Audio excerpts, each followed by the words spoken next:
and welcome to the What to Read Next podcast. In this podcast, your host, Gloria Me, will invite a bookish guest to share their favorite book recommendation.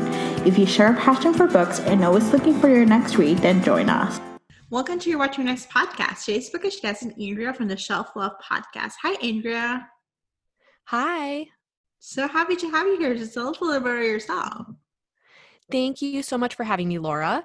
In the context of the romance reading community, I'm a podcaster who's interested in examining how romance novels discuss relationships and identity, and I'm also just very interested in picking apart what romance, the genre, is about. Mm-hmm. But to zoom out to who I am in the wider world, I'm an allo-cis het white millennial woman who lives just outside of Boston, and I work in communications, and I take a lot of satisfaction from my day job. And I live with my husband, our almost 5-year-old daughter, and our 2 cats, Maggie and Jake. I love it.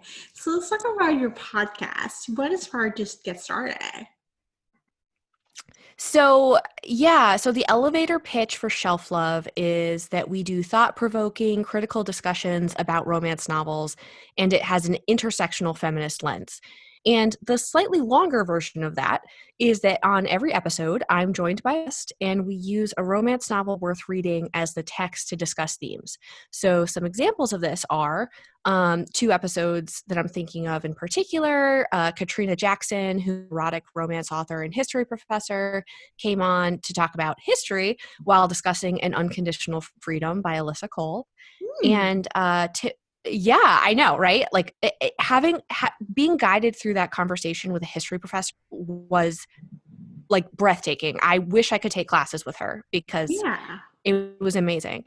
And then Tiff Marcella, who is another romance author, we talked about outcasts and community while discussing Thirsty by Mia Hopkins. And just in case you think I only have romance authors on, an episode that hasn't come out yet, I have my friend Becky, who is not a romance reader, come on, and we read A Week to Be Wicked by Tessa Dare. Have you read that? No, it's on my TBR. I've been going through Tessa Dare's backlist, like on and off for the past year, and that's one of my TBR. Okay, yeah, I apparently had forgotten I had read it. I had read it years ago, and I read it again, and I loved it even more maybe the second time. And so this is a novel that I think a lot of romance readers just like love to pieces. And so I figured I was going to knock it out of the park, recommending it to my friend Becky. But there was a lot to unpack with her preconceptions and misconceptions about the romance genre, and I think her particular reading habits. And so basically it became a discussion kind of like, okay, like what about this did you not like, and how can we separate that from you thinking you just don't like romance? You know, so I think it's really important for me to have diverse viewpoints on the show.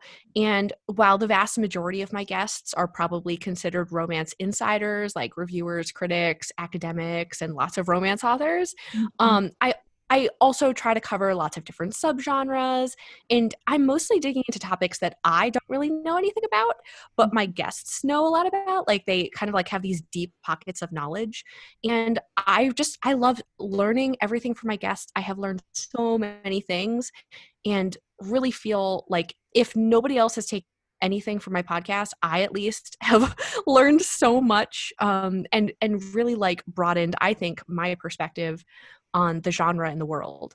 Yeah, I absolutely love your podcast because it just dives into, you think about the text, you think about romance, and then you think about the bigger picture and the different topics that comes around. And I find it so fascinating that it broadens your mind. It just thinks about, you don't think of it just a romance genre of just happily ever after. There's actually a thought process, and there's themes, and there's misconceptions, and there's different areas that you dive into in conversation, and it just opens up the thought process about romance. Yeah. And I mean, and to be honest, like the kind of person I am, like I feel like sometimes my guests like reel me back into talking about the book because I'm like, what's the meaning of life? And they're like, so anyways, this book, and I'm like, right. We're talking about this book. But I think that really you can have, discussions about romance novels. I mean, you can take it whatever direction you want it to go in. The texts, I think, are so rich. There's just so many things you can talk about. So how do you select the books? So a lot of the episodes are my guests choose a romance worth reading. So, so usually like I choose a guest and then I'm like, what book do you want to read? And I don't think, I'm trying to think, like one time I had somebody chose a book that somebody else had already chosen. So like, I was like, can you pick another? But I mean, I don't think I've ever had a guest suggest a book where I'm like, no, I don't want to read that. I think sometimes when the books the guests choose, I'm like, all right, sure, I'll read that. And I don't think much of the description. And then I start reading it and I'm like, oh my gosh, I love this. I never would have picked this up, but I love it so much. And I'm so glad that somebody else told me to read this. So what have been some of those discoveries, like those books that you hidden gems that you realize you're like, I did not pick this book up, but I realize it's amazing, or just like a gift? So a recent one that I've always loved post-apocalyptic fiction. Yeah. And I probably just would never have like found this book, but I read a prison planet romance called Guardian by Emmy Chandler. Yeah. I read that with Megan Erickson, and it's bonkers but like surprisingly deep. And I think I probably would have heard Prison Planet and be like, no thanks, that's not for me. But it's amazing. I like, there's so many other ones. Like now I'm literally scrolling through my episodes trying to remember. A Court of Thorns and Roses, which this was like a huge book. Yes. Yeah, but like it's kind of in the YA realm, and it's like, it's not like I don't read YA ever. I just like don't gravitate towards it. Like I'm just kind of like not in that world.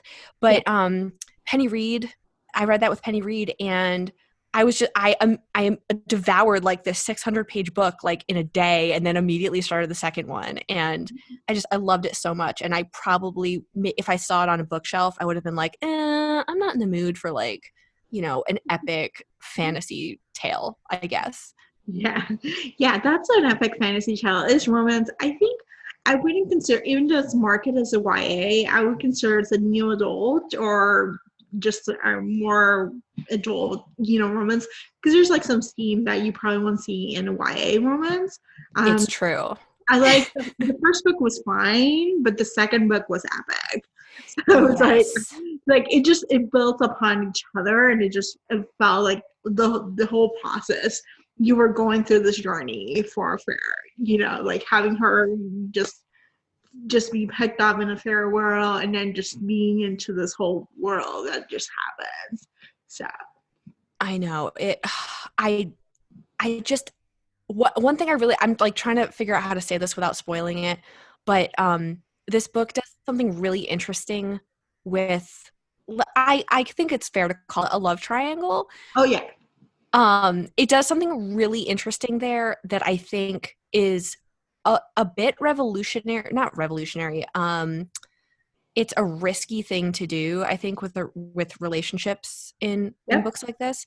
And I just really admire Sarah J. Maas for what she did and how she pulled it off in that series. And she did pull it off. It was epic. That was like the whole journey and those relationships. It were just like, you were rooting for one, and you were rooting for another one. You were rooting for different things, and you just like, she pulled off. She took a rest and she pulled it off. Yeah. Mad props. Yeah, that's awesome. So when did you start reading romance? Let's see. So I started reading romance probably like as a teenager, like 12 or 13.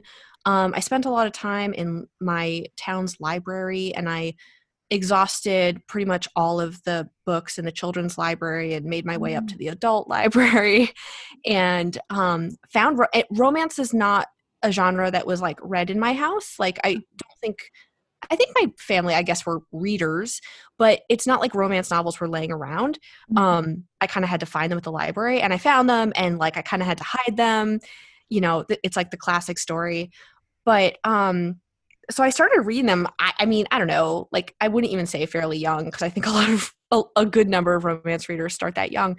But I think what I loved about romance when I first started reading it at that age is that it was like being transported into like different places and times, but also seeing the world through different eyes. And I grew up in this like small bedroom community in the suburbs outside of New York City.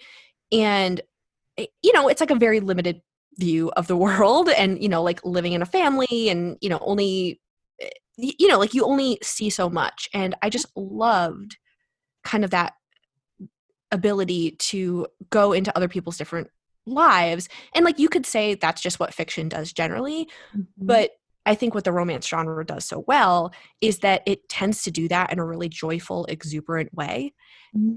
And so much of other literature is really bleak, and I don't like bleakness. Like, life is bleak enough, Yeah. And so when I first started reading romance as a young person, I had no experience with romance or sex, and I think I was just really curious about those things. And so I think that was maybe the primary motivator early on.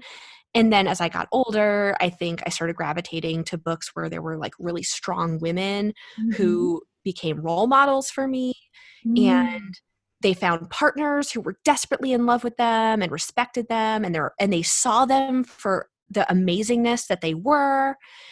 And I think that like validation for me, like I love that validation that you see in romance novels. It's not like I hate romance novels or relationships in general, where it's just these like two bland people, but like somehow they're best and everybody wants both of them, and then they end up together. And I'm like, gross. Um, I want people who are like individuals, and they recognize the unique amazingness of the other person, and just like it's a unique relationship, and they recognize and validate each other. And like I'm like, okay, that's the kind of relationship I want. And so now, as someone, I've been married for over 8 years, I think I also now appreciate re-experiencing the thrill of courtship, in addition to all of those things. So I think it's kind of like served me in different ways throughout like the 20 plus years I've been reading romance. I love it. I love your romance journey. I think there's something to be said about it. I've been a late bloomer when it comes to romance, but I think when you think about it, romance can give you role models. They can give you, show you what a healthy relationship looks like. It can show you what an unhealthy relationship looks like.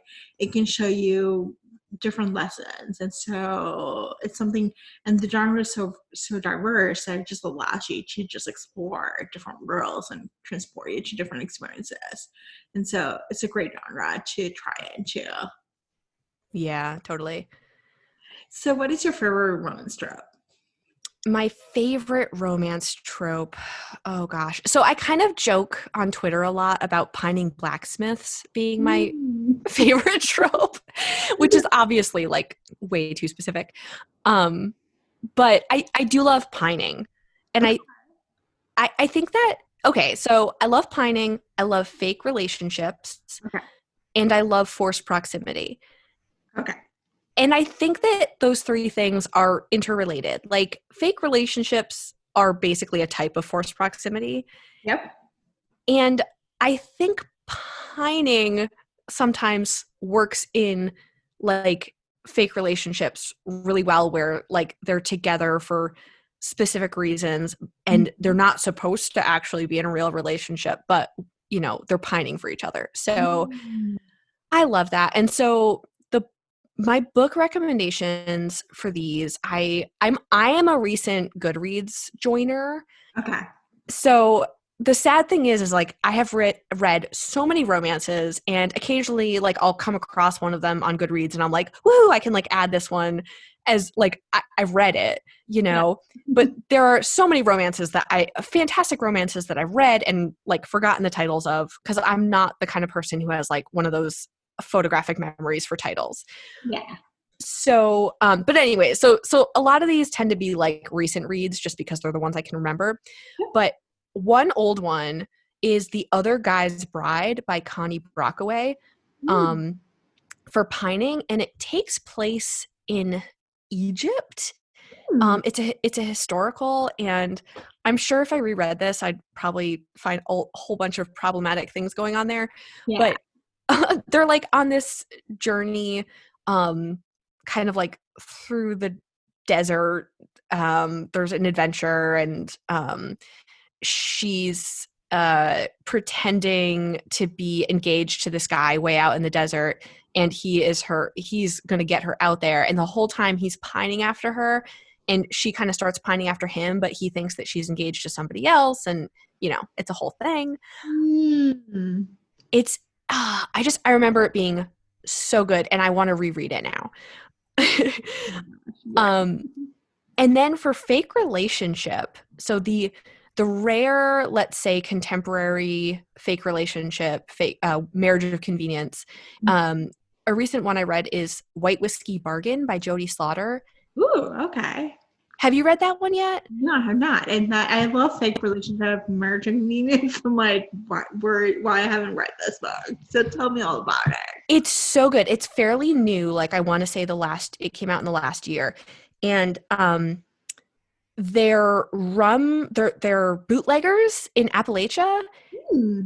And they're like two sort of like warring families, who are, or let's say competing families, and they're kind of enemies, but then they join together to band together against a common foe. And so they join the families by marrying each other, like the two main characters, and it's so good. I did an episode on this with Cherish Reed, and I think it was maybe one of those ones where I was like, thank you for moving this to the top of my like books I'm actually going to read pile, because I have to read it. Yeah. It was so good. And then I'll just mention these ones real quick, but A Scandalous Deal by Joanna Shoup have you read that one? Yes, I have. It's so good. That's a historical, and it's a marriage of convenience. And I think one really notable thing about this story is that the hero is deaf and is like an inventor who's trying to invent this machine that is like an early hearing device, I think. Hearing aid. And it's a beautiful story about kind of like he's scared of a lot of things, I don't, that sounds terrible, but he's kind of scared of like forming a close connection with somebody, and it's like they have to learn how to communicate with each other in an effective way, and it's really beautiful. And then The Firebrand by Susan Wiggs.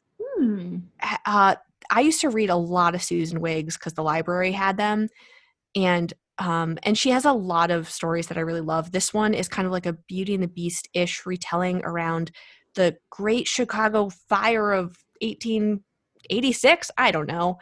If I remember that date correctly, I deserve a cookie or something. Yeah. Yeah. And then my last one for Forced Proximity is A Duke by Default by Alyssa Cole. And first of all, this book is amazing. It's a contemporary, but also I love how they are in close proximity the entire time, and it just creates so many amazing situations. Yeah, I have to say I love Alyssa Cole. Pretty much whatever she writes, it's like it's an Autobot. It's like she can write the phone book, and I'm still gonna give her 5 stars. Yes, it's so true. Okay, so good. So do you read romance? Do you have a particular subgenre that you like the most?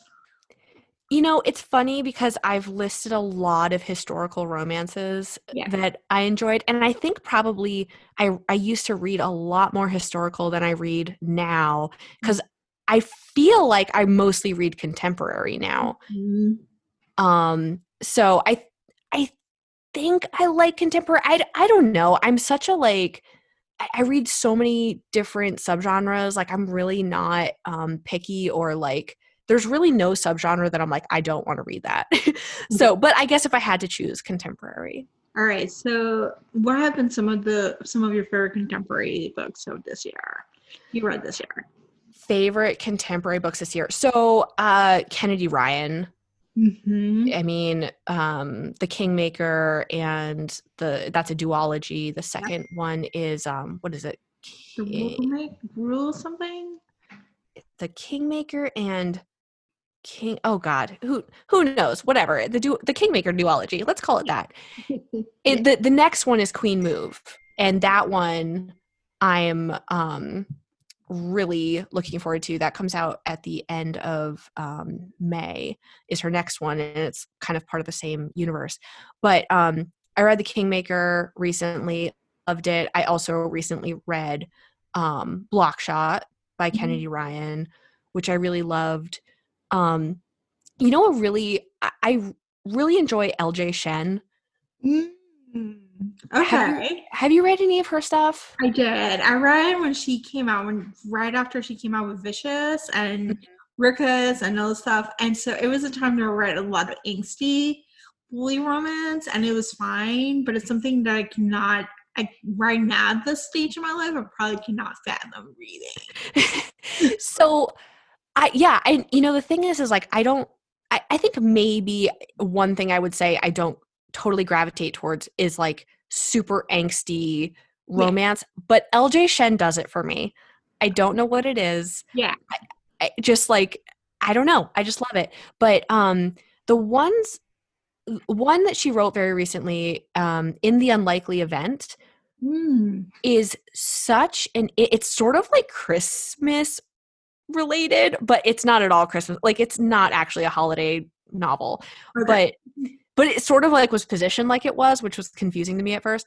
But it is such an inventive novel, and in her note, she wrote something about like how she just told herself she was going to write this wild off the wall book, Mm. and there are chapters from a napkin, a cow, Deadpool. Um, it is such an interesting way of telling the story. And I have to tell you, I'm not like super in love with the couple in that book, but just the storytelling is fascinating. Okay, maybe I'll pick that one up just because I'm curious to see how she delivers the story and like the ways that it's inventive. Um, that would be an interesting book to pick up.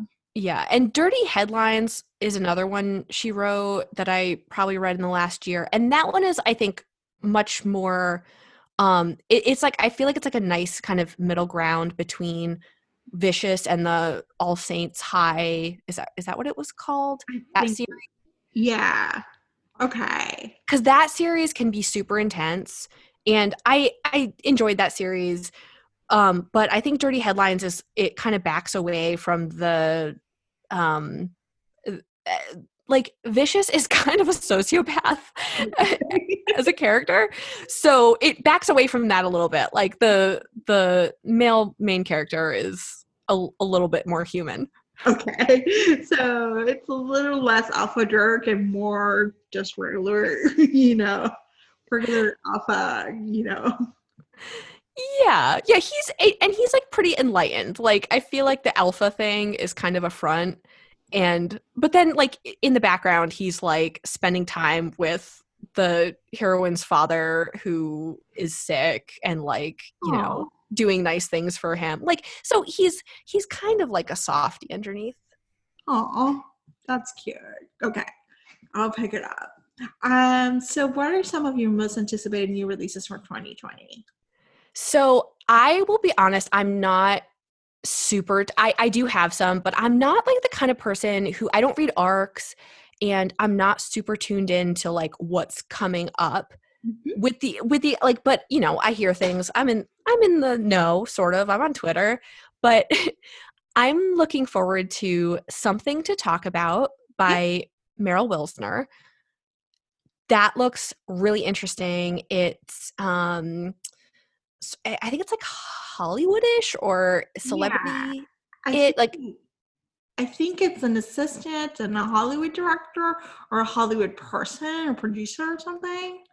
So yes, and I think there's a little bit of like an age difference. Like the producer is older and her assistant is a bit younger, but that I mean, like the cover is beautiful. I've heard so many fantastic things about this book. The premise is really interesting. I think it's a fake relationship to real relationship, if I'm not mistaken. yeah, I think so. It looks good. Yeah.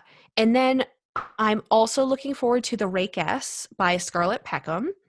So good. Okay, you're gonna love it. It's so good. Oh, good. Okay, I've enjoyed a few of her other books, and there's like more books of hers that I want to read that are out now. So I'm okay. I'm definitely looking forward to that. And then I already mentioned Queen Move by Kennedy Ryan, which I just think Kennedy Ryan can like do no wrong, Yeah. and she's the things that she writes about like um it's funny because Penny Reed was talking about Kennedy Ryan when I talked to Penny Reed, and she's like, one of the things she said is that they're friends, and she's like, Kennedy just is like, I'm going to write about this, and Penny's like, I don't know, should you? Okay, sure. And then Kennedy does it, and it's amazing. And she's like, oh my gosh, I can't believe you pulled that off. Like, that's amazing. Like, I just didn't think anybody could pull that off. Mhm. And so she just, I mean, Kennedy Ryan just like does these things that if you read it in a description, you'd be like, no, that is not going to work for me. And Mhm. then you read it and you're like, okay, it works for me. Yeah. Yeah, that's what I felt about Kennedy Ryan's right. It's like she dares to to do things that are outside of your comfort zone or things that you're just like they're real life situations. And she Mhm. writes it beautifully in a way that just feels compelled to keep reading the story. Right. Because I mean, like, real life is complex. And, you know, I don't like reading about perfect people. Their Hmm. perfect people are really boring. Um, you know, this reminds me. So I was talking about my friend Becky, who's not a romance reader, Hmm. and we're talking about A Week to Be Wicked, and she's like, I don't know, I don't understand why they did this. Like, they would have gotten to Edinburgh so much faster if they just did do. And I'm like, Becky, it wouldn't be a story.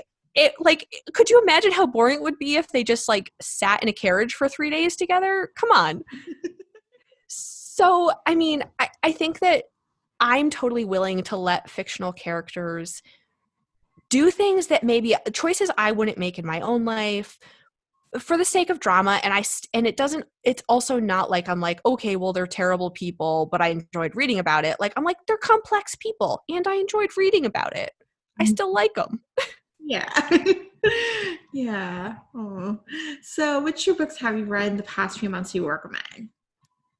So I am just finishing up Wonder by Christina C. Jones. Mm. And it's sort of like Alice in Wonderland in a post-apocalyptic, I think it's like San Francisco. Oh. It's like 100-ish years after some sort of natural disaster, kind of like and political unrest and all of this stuff.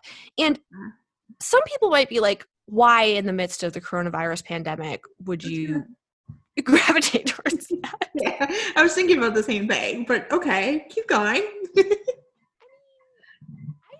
I think I actually really, and this is something I was talking about with Megan Erickson when we were talking about the Prison Planet romance. And she made a really good point about like post-apocalyptic literature in general being hopeful, because in a lot of ways it's like, yeah, everything's a real big mess, but these people come through anyways, and things are an even bigger mess than they are in the real world. Mhm. And and I think in a lot of ways it shows like it, let's say maybe an exaggerated view of the bad things in the world, but then the characters usually change things like in a really drastically wonderful way, Mm. you know. So I feel like they are really hopeful in a weird way. And I just think Christina C. Jones, I don't know what she hasn't written or couldn't write. I mean, she's another one of those writers who just like, what has she not tackled? Mm. And I think there's a lot of social commentary in this book. It's really interesting. So I've been like posting some quotes on Instagram because some of the sentences I'm just like, oh okay. And like, and I'll sit there and like kind of think about it for a second. So like I think there's a lot of social commentary in it as well, which is really very applicable, I think, to a lot of Yeah, stuff going on in the world I can today. imagine. I can imagine that's so applicable with what we're experiencing right now. So that sounds Yeah. awesome. And one other one I read recently was Any Old Diamonds by KJ Charles. Okay. And I think it was sort of I'm like, my memory of it is it was like a delightful romp. Um, Mm. and now I'm like, what was it, a romp? I don't know. But it's kind of like a it's a historical, and it's a male, and there's sort of like a thief and a guy who's kind of on the straight and narrow, and the guy on the straight and the narrow gets the other guy to be a little more good, and the other guy gets the good guy to be a little more bad.